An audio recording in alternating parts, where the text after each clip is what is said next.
secret police. The plot includes embarking on violent protests nationwide to engineer the declaration of a state of emergency, as well as securing frivolous court injunctions to stall the inauguration. The service said the move being pursued by those it called entrenched interests was not only an aberration but a mischievous way to set aside the constitution and undermine civil rule, as well as plunge the country into an avoidable crisis, and described the move as illegal and unacceptable, especially after the peaceful conduct of a just concluded general elections in the country. The agitation for an interim national government became louder after the declaration of the All Progressives Congress candidate Bola Ahmed Tinubu as president-elect. The proponent said he should not be inaugurated on May 29 based on complaints by his opponents on the presidential election. Well, joining me to discuss this further is legal expert Anthony Agada. Thank you very much for joining me. Now let's begin. The last time Nigeria had an interim government was in 1993, following the crisis of the Third Republic and exit of the then military head of state, Ibrahim Babangida. And of course, it left the nation in shambles. From a legal point of view now, how possible is it that the country will have an interim government 30 years after? Thank you very much. Incidentally, my project in the university, when I was graduating, my project was on interim national government, and I wrote, by God's grace, extensively on it. In this scenario we have now, it is almost impossible to have an interim national government. Okay, the differences are there. Then you had the military government that promulgated the military decree, pursuant to which the interim national government was inaugurated. And you also know, of course, that government did not last because of crisis of legitimacy and legality. So in this scenario we have now, it is almost impossible to talk of interim national government. Well, now, for clarity's sake, yeah. Can you hear me? Go on, please. Okay, I was asking, for clarity's sake, what are the implications of an interim government, and is it possible that it could be different from that of 1993? Yeah, well, it's okay. The point is that what we have now, we have a ground norm, which is the 1999 Constitution as amended.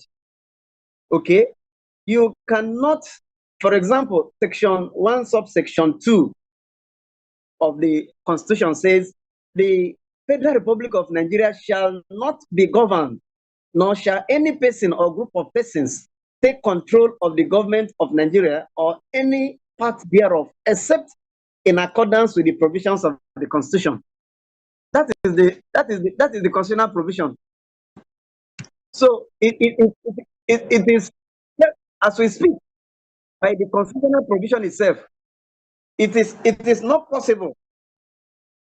Are you getting me? It's not possible to talk of interim national government, because that means you have to suspend the Constitution and promulgate another law that will give a legal backing to that government.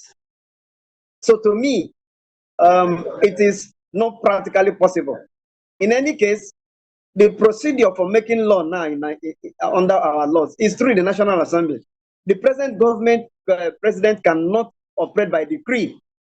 The scenario of 1993 is not the same as we have it now. Like I told you, I wrote extensively on interim national government in my project in the university. In 1993, we had a military government that annulled an election, okay? And because of the political upheaval, the government had to go. So the only feasible alternative was an interim government, okay? Even at that, that government did not last, because it was even declared nullity by a court of law then, when it was challenged by MKO Abiola. Now, in Nigeria today, we have the 1999 Constitution. We have a president that has almost completed the second term. Okay, we have a scenario where we have concluded an election, though most of us are not in support of what happened during the election. But then election has been held, and a winner supposedly declared. Now the position now is that the law is that if you are disputing the election, the channel, the procedure is to challenge the outcome. Okay. Now, by what we have in existence today, the ground norm is the 1999 Constitution, and there is no place for an interim government under the 1999 Constitution of Nigeria. So to talk of interim national government, you have to promulgate a law, okay, a legislature that will back it up, okay, and that legislation has to contend with the 1999 Constitution.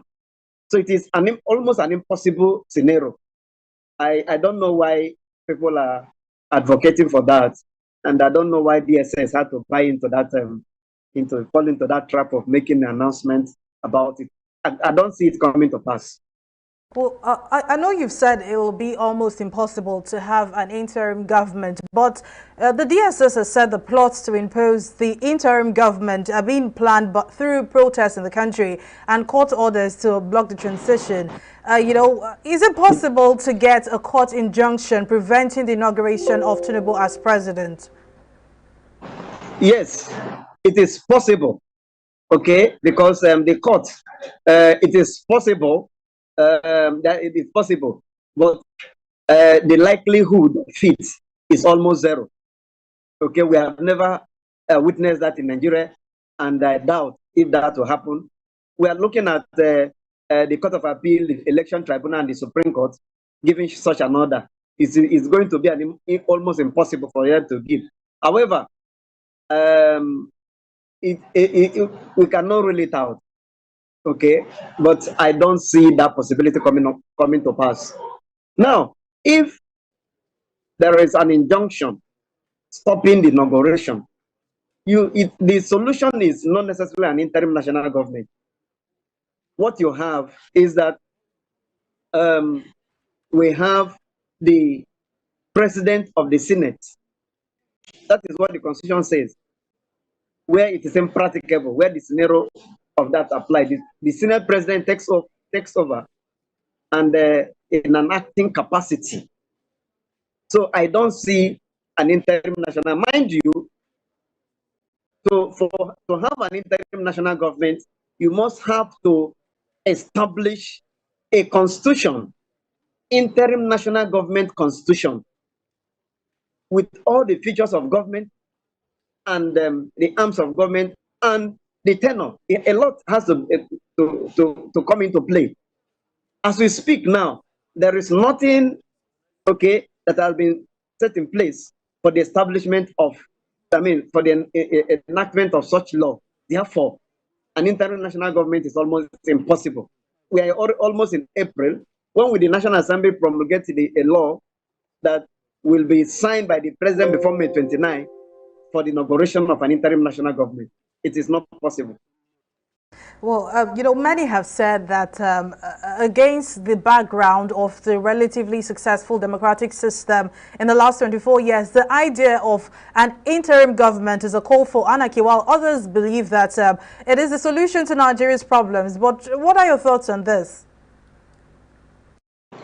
Interim national government is not a solution to our problem, because any interim national government will face the issue of legitimacy. Like I told you, I wrote extensively on this in my project. We will face the crisis of legitimacy and legality. The first question is to settle the issue of legality of an interim national government in the face of the 1999 Constitution. Are you going to abrogate the 1999 Constitution? That is the first thing. Another question is the issue of legitimacy, acceptability. That is another question. Another practical thing you are going to look at in the face of the crisis between the ruling party and the opposition, crisis of confidence. Who is going to man the interim national government, and who are those to be appointed into that government? Who is going to head the government? How is the government going to form? It's not going to work. Okay, if we're in a military era, fine, we can say all these things are possible, but under this our democratic era, an interim national government is impossible. It's not practicable. Well, against the many agitations, he has been declared and he was declared president-elect by the country's electoral umpire, INEC. Well, legal expert Anthony Agada, thank you very much for your time and your contribution. Thank you very much. We'll take a break here, but when we return, the program will continue. Don't go away.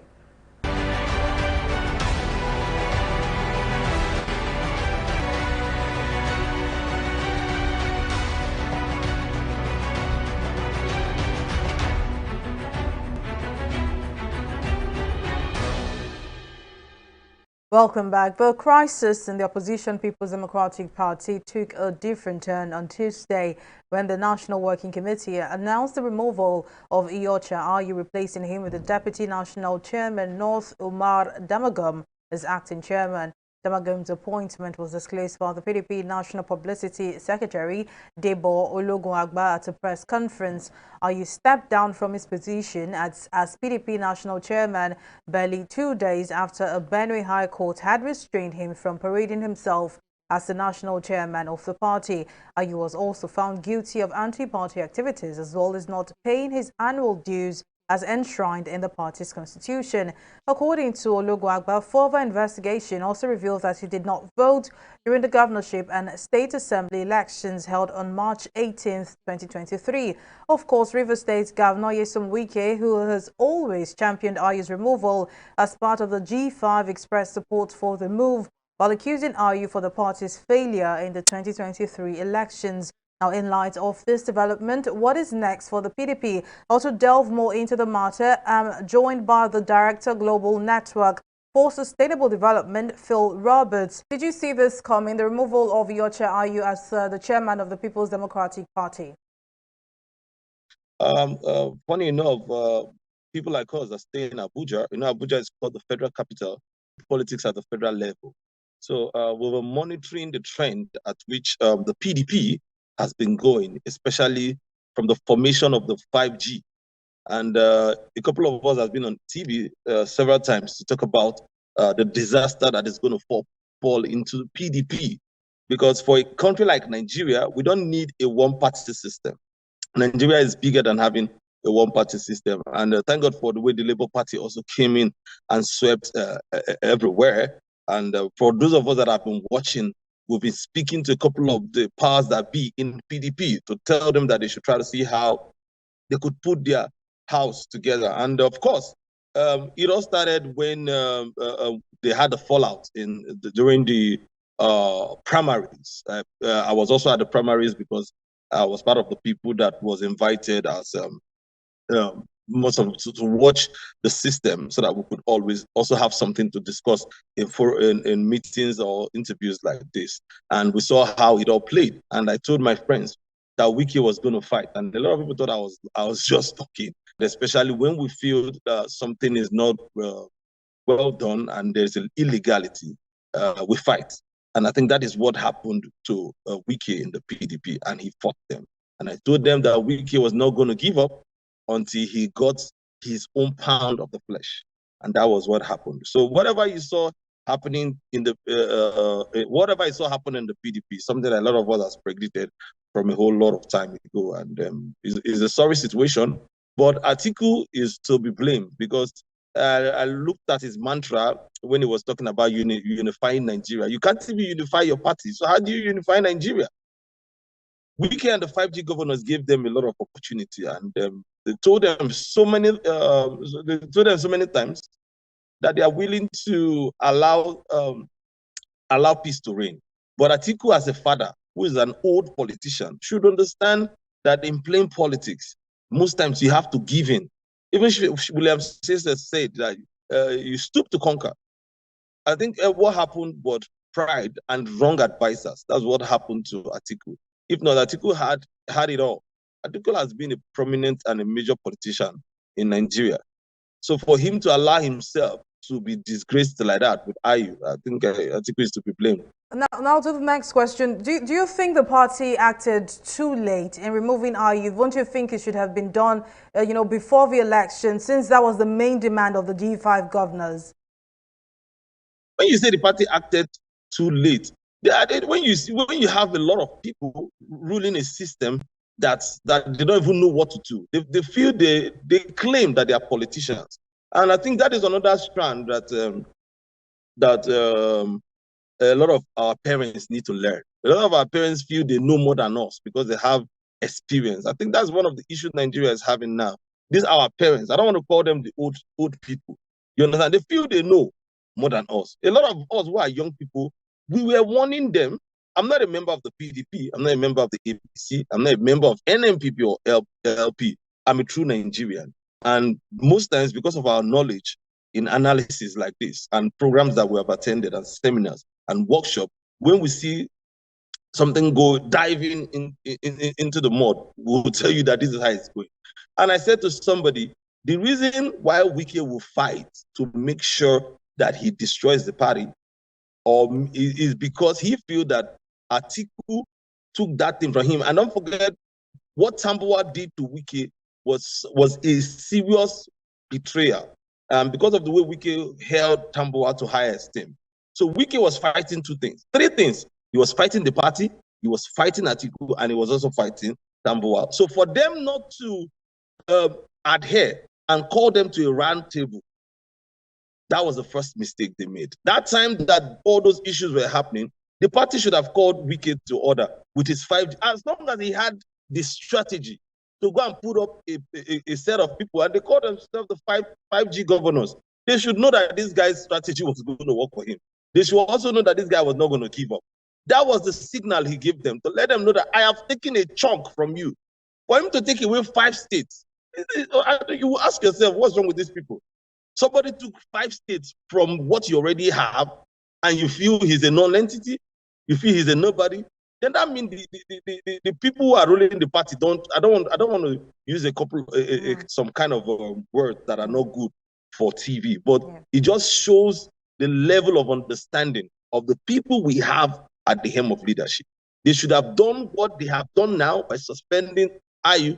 They should have done it a long time ago to keep the party in unity, because everybody's attention or everybody's where everybody were looking at is they were looking at how do we win this election. So if a national chairman cannot design a strategy to win the election, then that means he's not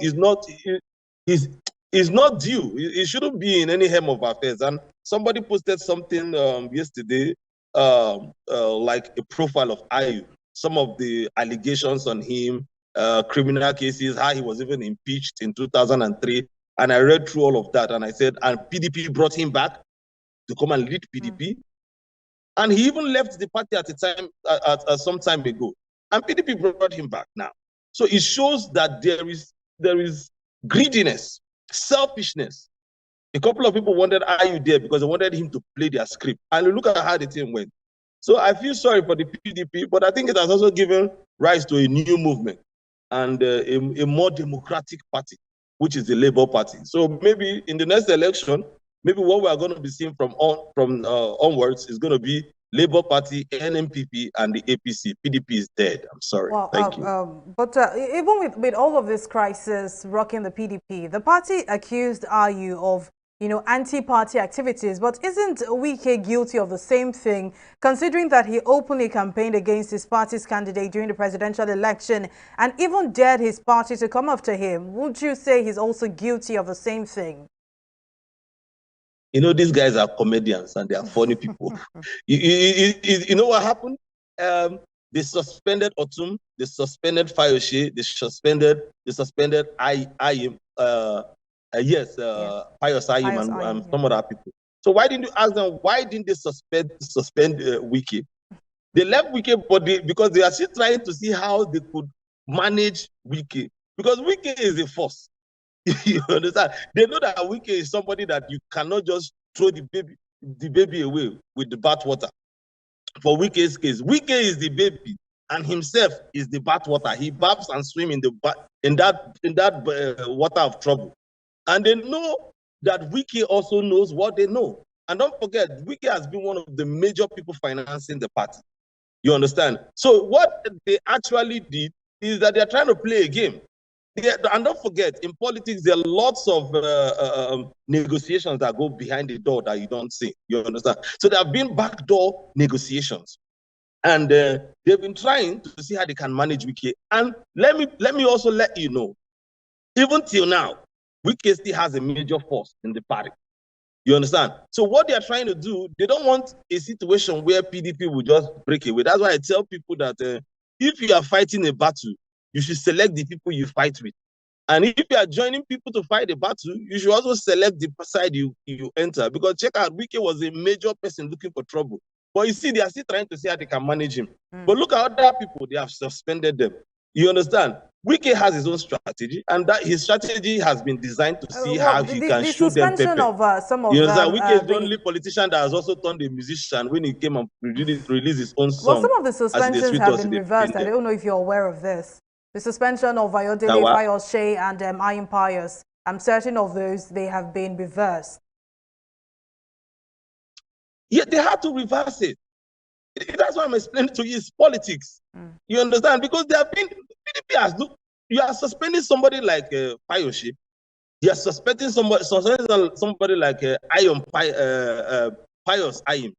Look at the people that is suspended. These are not small politicians. You are suspending somebody like Fayose as in how?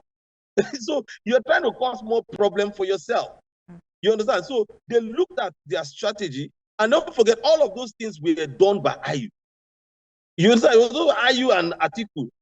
You understand? So now, and Ayu was in power. And you know, once you're in power, you can do anything because he has the authority. He has the authority to do whatever he's doing. So whatever he was doing was on his own. But now that he's no more in power, that is why even His Excellency, the president of this country, the present president of this country, which is His Excellency Buhari, should also be careful. Because that means if he also leaves power, some of the things he has done, people will come and also, if Nigeria is working very well, if Mr. President leaves the country now, or if he steps out from Aso Rock as being the president of Nigeria, he's going to be judged and he's going to be probed for a lot of things that he has done. So if the PDP does not manage this situation very well, the party will just collapse.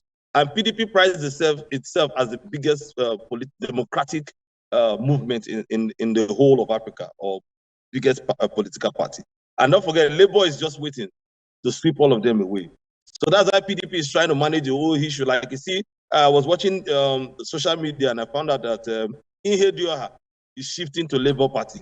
You understand? I even heard that Dino is even negotiating moving to Labour Party. So imagine, PDP is now becoming a dead party.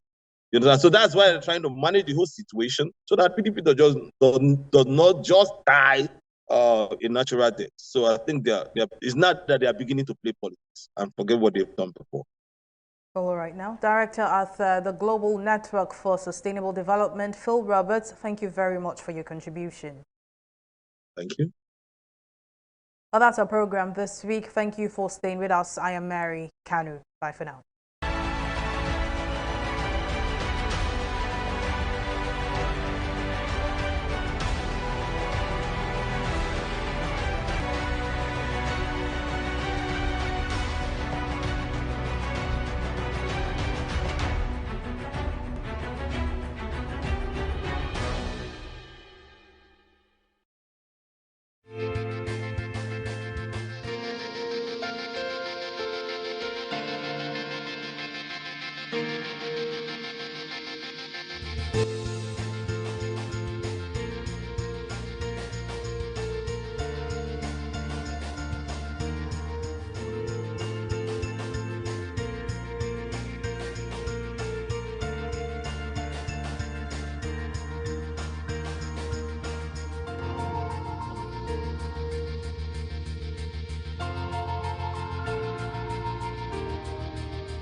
장애인은 우선은 사실 무언가를 잘 못한다. 그리고 일반 사회에서는 또 경제적인 효용성, 장애인을 포함시키려면 돈이 많이 들어 라고 하는 이런 편견들이 있죠. 장애라고 하는 디서빌리티는 사실 각각의 장애인이 내 등에 짊어지고 다니는 게 아니라는 거죠. 근데 그게 가지고 있는 것으로서 자동으로 장애가 발생되는 게 아니라 사실은 내가 가지고 있는 그런 결함들이 나를 둘러싸고 있는 사회적 환경 또는 사람들의 태도 이런 것과 부딪혀서 이제 상호작용을 할 때 그때 이제 장애가 된다는 거죠. 그들을 disabled 하게 만드는 거는 그들 자신이 아니라 우리 사회다라고 하는 거. 그러다 보면 이제 우리 동시대를 살고 있는 우리 개개인의 어떤 책무성 이런 것들이 좀 느껴질 거라고 생각합니다.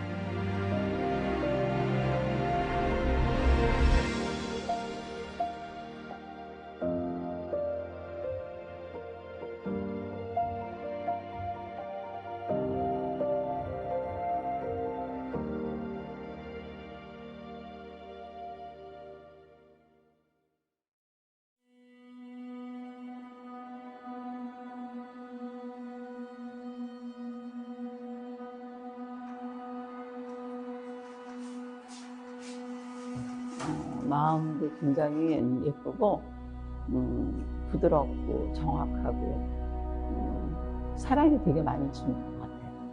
근데 이제 대부분 자폐 친구들 갖고 있는 강박이라는 불안 때문에 겪는 어떤 도전적인 행동이 이제 오해를 일으킬 뿐이지 한솔이 자체로서는 정확하고 사랑 많고 늘 나눌 준비가 되어 있는 친구 같아요. 엄마 봐요. 앞에. 늘 하는 얘기지만 뭐 스케치북이 감당이 안 돼서 나중에 A4 용지와 한 문씩 하는 거를 하루 아니면 하루 반 만에 다 소진을 했거든요. 어떤 분들은 너무 그 그림 좋다고 하시는 거예요. 저는 너무 싫은 거예요.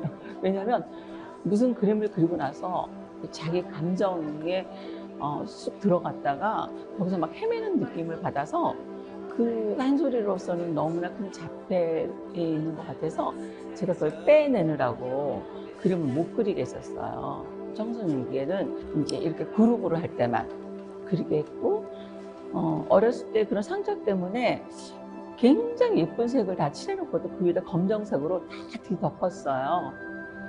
근데 그림은 성장인 것 같아요.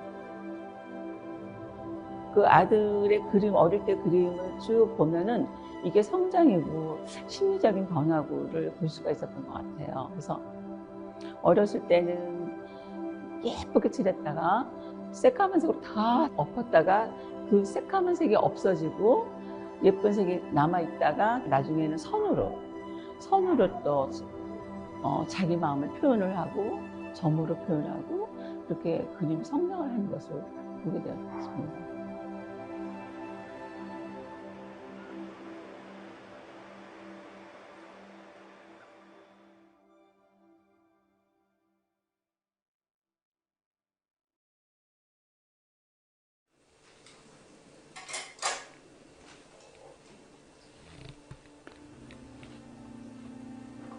어릴 때 그 두돌 그때는 장애라는 생각은 아직 안 들었었고 겉으로 보이는 것은 하나도 뭐가 나타나는 게 없었으니까. 그런데 이제 굉장히 인지가 떨어지고 많이 산만하고 언어가 일단 되지가 않고 이제 그래서 이제 이것저것 검사하면서 나중에 이제 심한 학습 장애를 가진 지적 장애죠.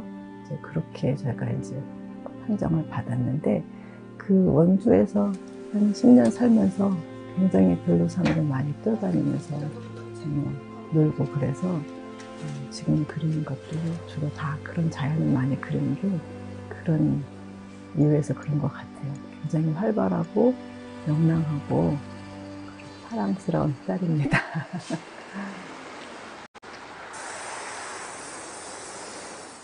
혜신이가 정말 감성이 풍부하다는 걸 제가 알았어요.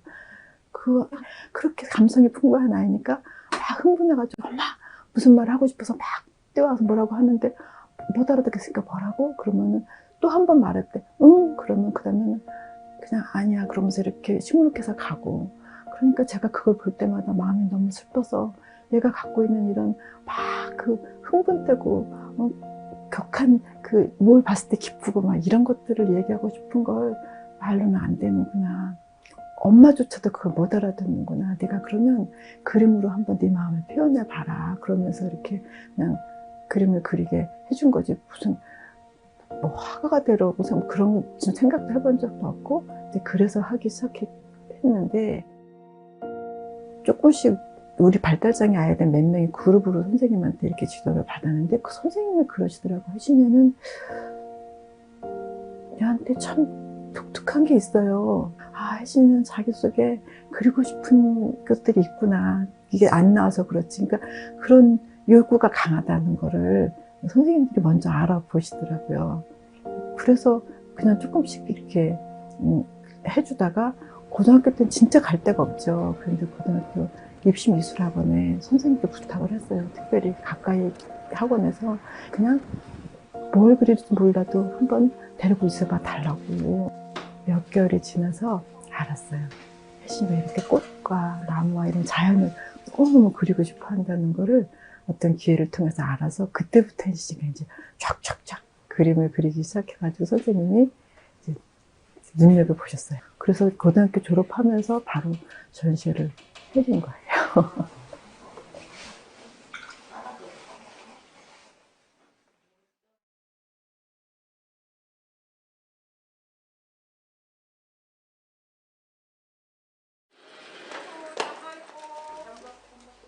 WHO가 2011년도에 월드 리포트를 발간을 했어요. 근데 거기에서 밝히기를 전 세계 15%의 인구, 즉 10억 명 정도가 장애인이라는 겁니다.